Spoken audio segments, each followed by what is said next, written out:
As you can see, I have colors in my hand. Yes, colors in my hand. And I have to walk 3 miles from where I got here. I have to walk 3 miles before I can get to this maize farm. And today, the conversation that I'm about to have, it will blow your mind. He was living in America. Yes, and he has moved down here to Ghana just to become a farmer, a maize farmer. And right now, he has 15 acres of maize farm and also 14 acres of cocoa farm. To blow your mind, who does that? You are over there, you've come down here just to become a farmer. I know you are judging him, of course, you judge him. But before you judge him, relax, relax. My name is Dek, Activity Ghana. If you're new to the channel, please subscribe. The website is www.activityghana.com, and also our social media handle is Activity Ghana. Let's go and talk to him. Don't judge, let's go.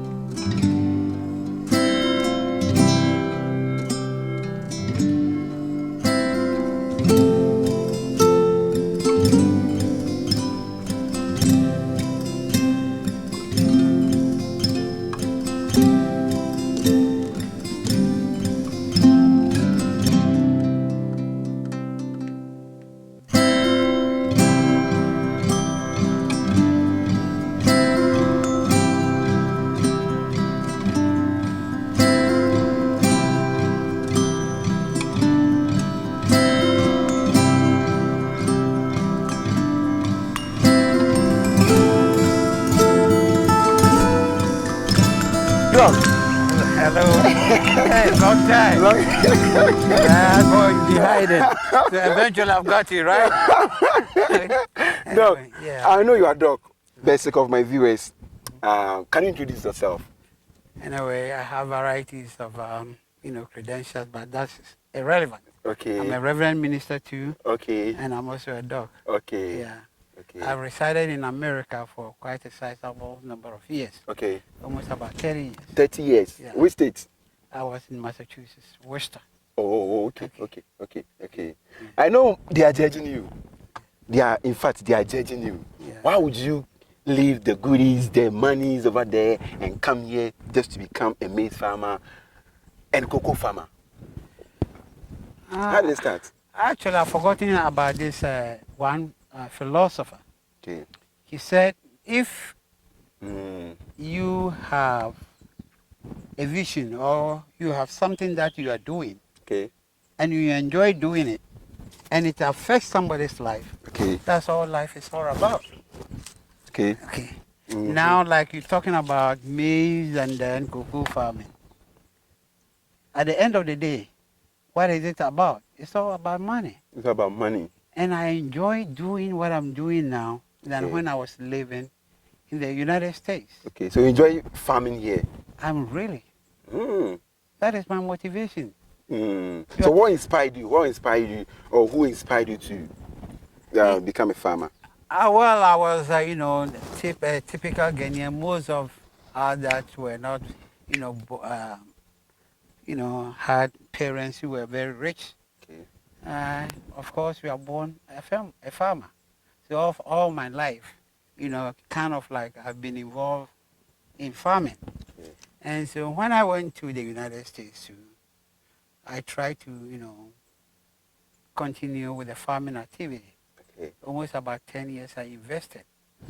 And don't let us, those that are listening to us, have only the negative view. Okay. Okay. So 10 years, when I came back, actually, I didn't really see the huge investment that I've made. Okay, so over there, what were you doing over there?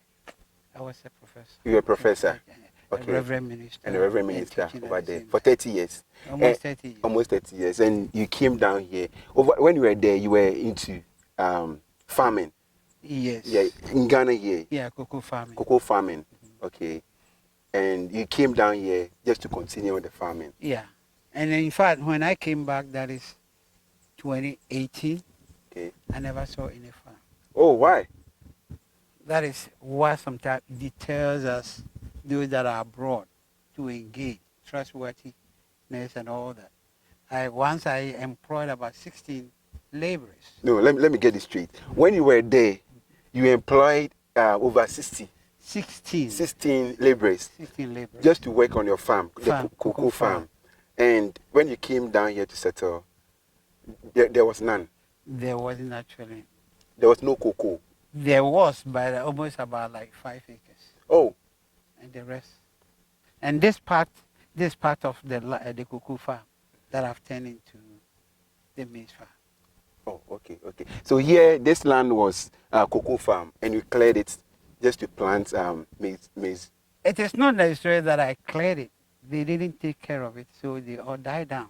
And then if at the end you show the camera the other way around, you're going to see that there are some plants over there that is more matured. Okay. But the rest, because they didn't take care of it, it all died, faded away. So how many acres is this? How many acres? This This farm is about 15 acres. 15 acres. Maize. Maize farm. Yeah. And what about the cocoa? The cocoa, well, there's other part that we will go there, and then there's about 2-3 acres down the maize farm. Okay. So in all, how many acres? Here, this land is about 18 acres. 18 acres. Okay. Which 15 acres is the maize, Okay. and then 3 acres is the cocoa farm, and the other cocoa farm is Is there. another place. Oh, so how many workers do you have? Because I can see many workers here. How many workers do you have? Not, actually, with the maize farm, we don't hire or acquire permanent workers. Okay. So as the season progresses, now let me just give you a preview. Okay.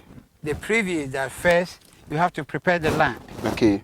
That chopping, weeding the land, chopping the trees, cutting the branches, and then plowing it and all that. Oh, okay. So it is not a matter of like, it depends upon the magnitude, the volume of job that you, when you need them, you employ them. For instance, for the planting alone, there were some times that I have to hire 15 laborers. 15 laborers. 15, 15 to work on this the planting. Oh. And then the weeding alone cost me about 6,000. 6,000. So I have to hire about 10 laborers because you get it on time, and then we depend, farming depends or relies on the rain. Yeah. So when you don't get it done on time, so we cannot have an accurate number like I'm having 20 laborers at a time, at the same time. Now during the harvesting like this, I will need a handful of laborers. I'm very sure you didn't come here, you didn't come to Ghana just to become a farmer. You had other plans. What plans were you having before? Actually, no, that was not. I'm a motivational speaker, I'm a reverend minister, and I'm also a lecturer too, but at my age. So I was helping somehow in those areas. But then I realized that, if I've invested so much into this cocoa farm, and I abandon it, then I kind of like, I let somebody fail for me. Oh, okay. And I wouldn't want somebody to fail for me. So initially, I decided that I was going to revamp the farm. And that time to have depleted all the money that, I brought. And so it was one of my friends, when I have weeded almost about 18 acres, one of my cousins, Dr. Bianchi, who was a former director of crop research, and told me, Kwame, how are you going to sustain 15-acre cocoa farm? And then almost about 4 years before you start getting money out of it. Oh, okay. And so actually I didn't have in mind initially to go into the maize farming. So he inspired you? Yeah, so it said, okay, this guy is making some sense. And he said after 4 months, we call it abontem. So the maize that you are seeing, the variety, the name is called abontem, which of course is a literal language, abontem, which grows fast. And they say about 4 months, you can recoup something out of it, and then you can do other things with it. And so the rest is the story. And I started planting this one on the 16th of September. But they have almost all boarded. And so I'm expecting a harvest like by the end of November or by the mid of December. Okay. So is it important to invest in maize and cocoa farming? Yes. Actually, like me, I'm even happy, not the money per se that is coming out of it, but being in the farm, seeing crops growing. And look at it, the one funny thing about it is that Ghana, we have a tropical land, Okay. and you put something on it, and it grows. We are not in the Sahara area, Okay. but still, we are hungry people. We have to import. Kind of mind-boggling to me. I cannot understand that. So that is one thing that really motivated me to do this. And probably people are also going to be inspired. Even if this guy, with all this, have come to Ghana to do this, why not me? Okay. Mm. And this is the one thing that really, and I come to work about 5:30 a.m. in the morning. Every morning, by 5:30 a.m. you are here. When I'm here, when I come to, I live in other places and I help with other universities too. But almost every week I come and spend about 3 days here, and every time I have to be here 5:30. Whoa. Guys, the name still remains that WC Ghana. If you are new to the channel, please subscribe and turn on the post notification. And Doc, how much did you invest here? Don't have the total distance, but in all so far with it's about almost 15 to 16,000 Ghana cities. Ghana cedis. The preparation of the farm, the felling and the chopping of the trees, and then the planting, and then the buying of the seedling, the seeds, and up to this point, and then insecticide and the weedicide that I use. Yeah, insecticide, okay. 15 acres is almost. Doc, how old are you? Well, you look so inspired. How old are you? You want to know? You want to know? I'm sure my viewers wants to know. How old are you? I'm 70 years, but I don't look like that. 70 years, and you're doing this? Yes. Guys, you deserve a clap. And you see, when we were coming, we were tired, right? Yes. Yeah, I had to walk 3 miles before I can get to this farm.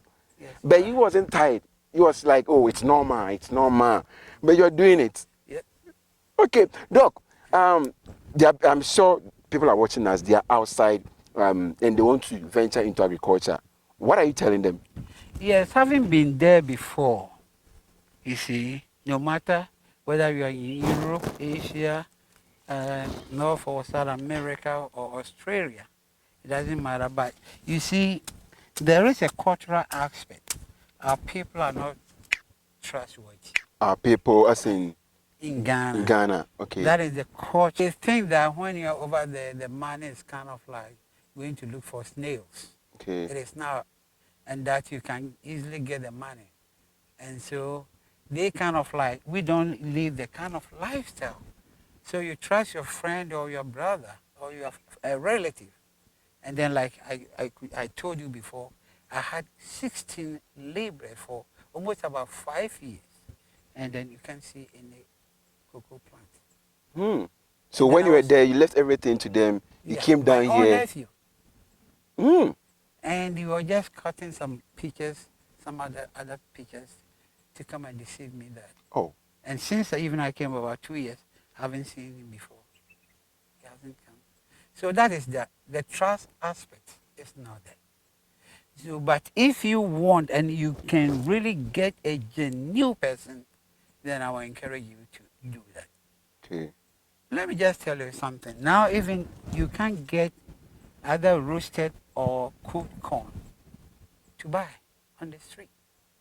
The other day I was in Techima and I bought a ball of kinky, 3 cities.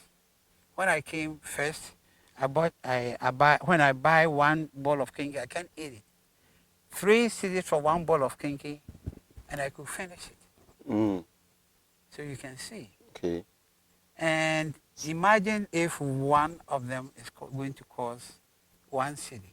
Okay. That's the how do you call it? The corn. The corn. Okay. Imagine. So if you get 100, you get 100 cedis. If you Okay. get 1,000, you get 1,000 cedis. So that triggered you to enter into the maize. Like I've earlier indicated to you, is that it's not the monetary aspect per se. You know me a But little yeah, bit. yeah. I'm okay. You have passion for Yeah, it.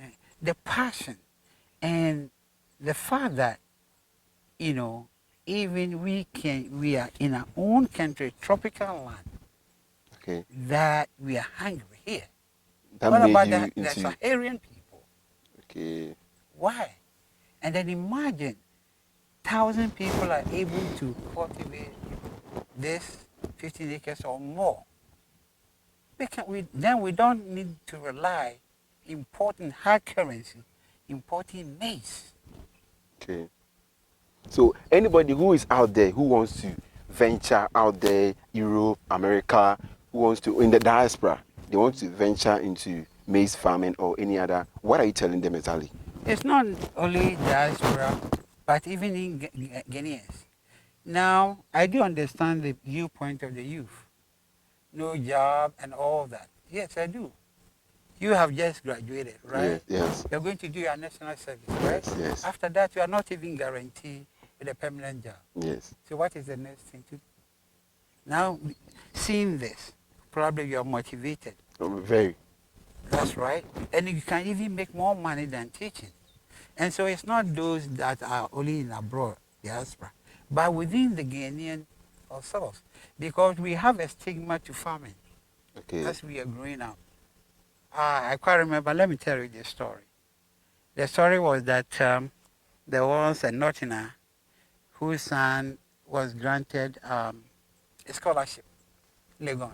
Okay. And then when he went there, and the father, oh, what are you going to read? And he said, I'm going to read agriculture. The father burst into tears. What the heck is it? It's with you. I've been training you to do agriculture all your life. And then you're going to the university to do what? Study agriculture. You better then come back home. So we have a culture, stigma attached to farming. That farming is for the illiterate. Okay. Farming is for the aged. And also it's for the poor. And for the poor people or people that have no, dignity, that kind of thing. Yeah. No. And so that is one aspect that motivates me to. Now, if I'm doing it, then somebody can even do a better job than all that I'm doing. Oh. And the banks, people cannot go there and then get loans to do it. Okay. And then even if they're able to, the system doesn't allow that. Even if they're able to do, what do you call it? The interest. The interest is so exorbitant that they cannot afford. So one thing, apart from people being lazy or the stigma attached to farming, monetary distance to do it. Okay. So if it's in a certain area, if the government could help with soft loans, like the small scale, and well, not that I'm not a politician, I support any government that comes. But when I myself came here, I applied for small scale loan. Almost about 6 months, I haven't heard from them. I could have waited more, expand this. But could have employed more people too. More people. And even with this too, I have, given employment to the people in nearby villages. Okay. All this money went to them. It didn't come to me. You were saying when you were there, when you were outside in the America, you gave money to some people to just do the agriculture, but they spent your money. Yeah. People are also there. They fear. What exactly are you telling them? Those people that they have passion for it, they want to do it, but they fear that when they bring the money here, they will spend the money. Or any advice that you have for us? Yeah, I think Canada, Japan, whom I admire very much. Probably we have differences, but I really Okay. I admire him very much. Okay. He lives in New Jersey. I think he went and then has been giving lectures to, he's an entrepreneur, so he's been giving lectures to people in abroad. I think the same thing he tells them. Okay. Because in fact, it is a cultural mentality, that, so that in that case, I would advise you, if you are at your retiring age or you want to come and live permanently or have time for subvision, like I told you earlier on that 5:30 I'm here to supervise, Okay. And then when I'm here, I have challenges because that is the way, like a ethical attitude, the attitude to work is quite different, that kind of thing. So you are saying they should come here to supervise those who want to, those who are outside and they have passion for it. They want to enter into agriculture. Or unless you have a really trusted person, Okay. because other than that, you're going to take it from me that, okay, and this guy let me come and then I fail. I quite remember that I was reading an article, a guy from China who I learned also came and opened like cassava something. Yeah. And then he was telling the same story, that he has to be there, like if he expects his laborers to come there, like 6 o'clock, he was there 5 o'clock. So when you come 6, 1, you get out. Okay. That is the same thing in America or elsewhere. But here, 6 o'clock is 8 o'clock or Yeah. 9 o'clock. So if you are not ready, to supervise, you are there and you have passion for it and you are not ready to supervise, don't venture into agriculture. Is that what you are telling That those is, outside? and I earlier said that if you have a really trusted person, Okay. that you have trained the person, it's not that God never created us to be in this state of poverty, Okay. let alone having this arable land, and then we are going hungry. This is mind-boggling.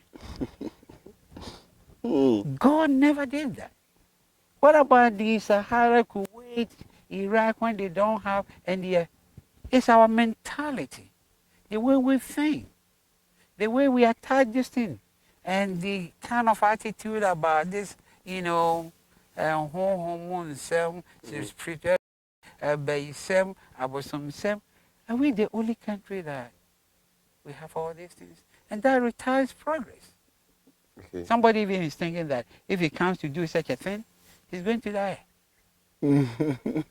Where do you see yourself in 3, 4, 5 years to come?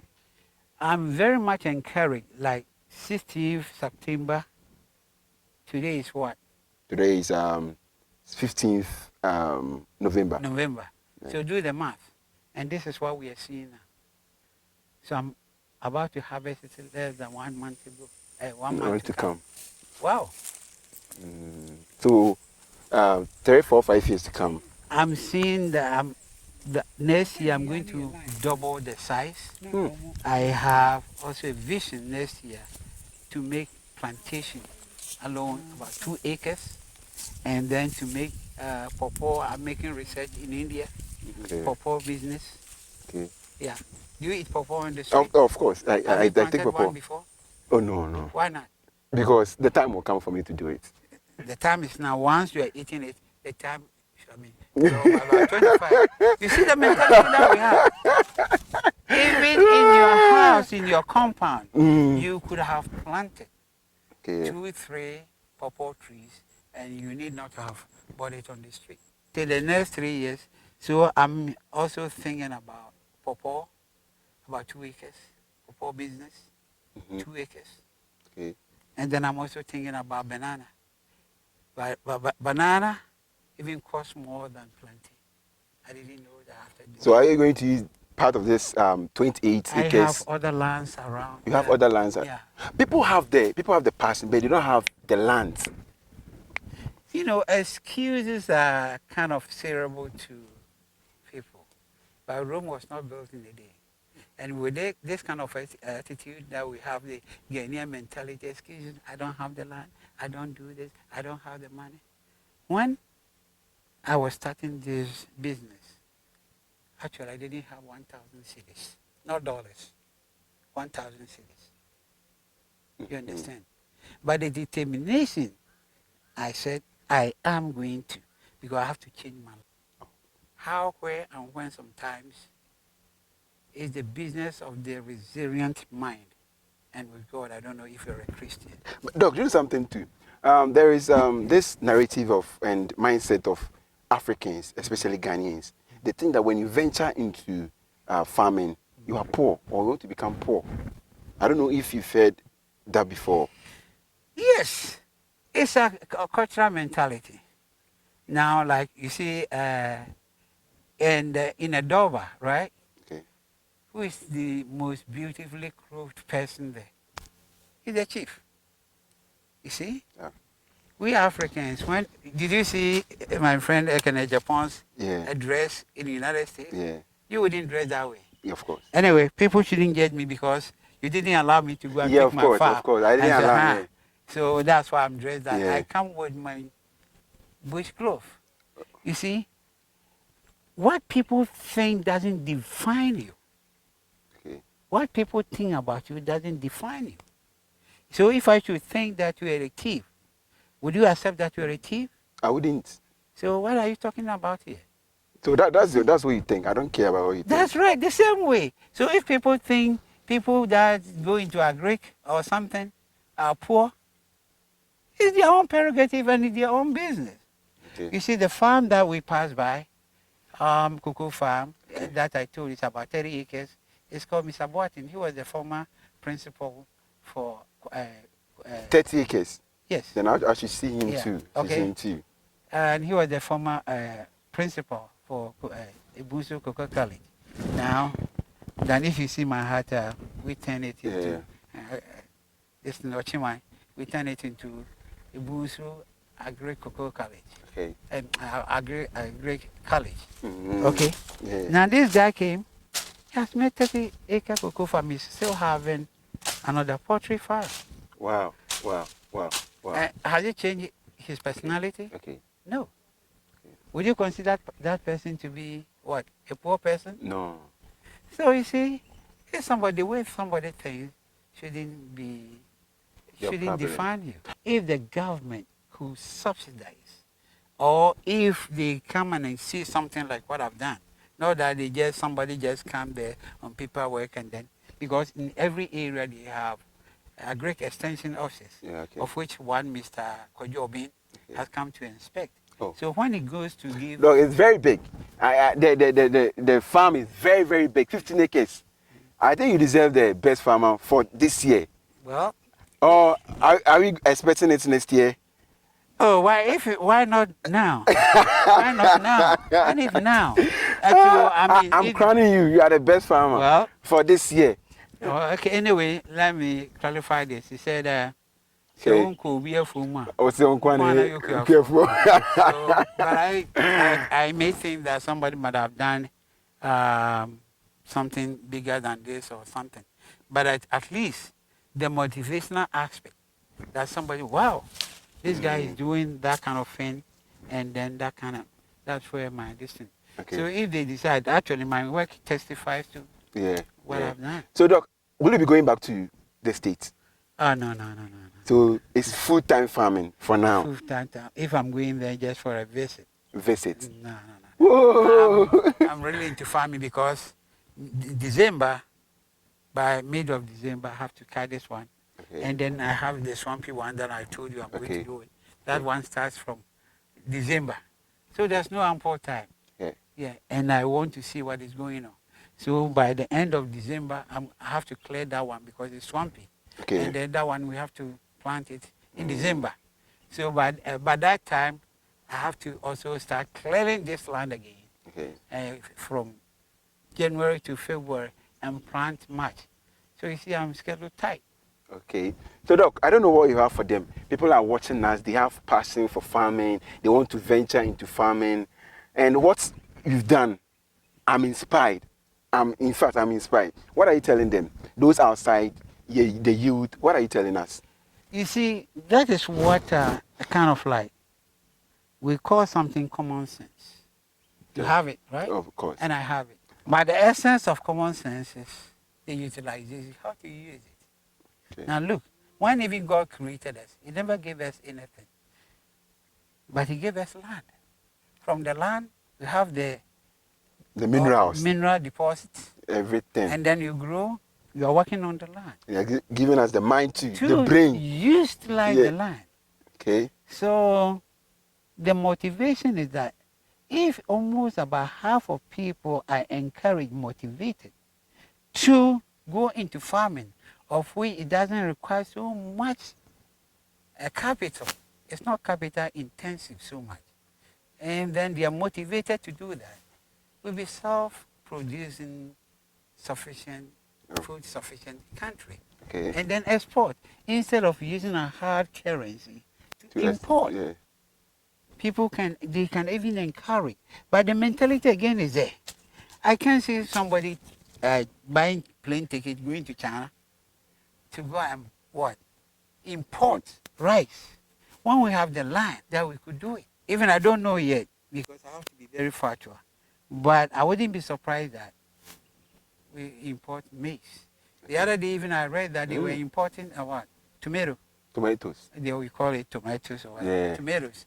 From Burkina Faso. Oh. I didn't know about that.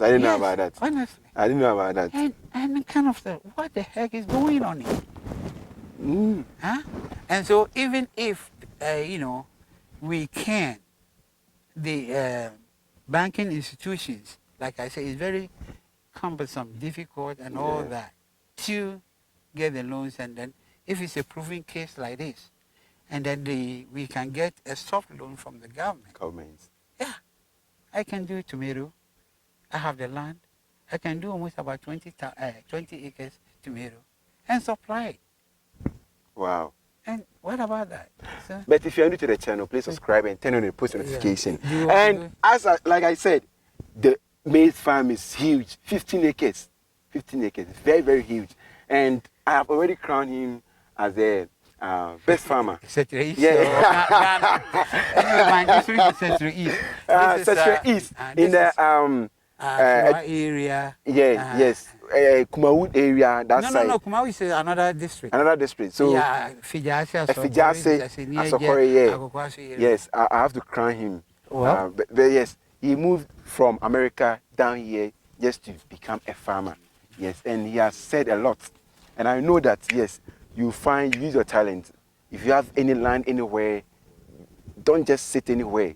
Use that land and plant what you feel like doing. Okay, can you see those things? What do we call them? These ones?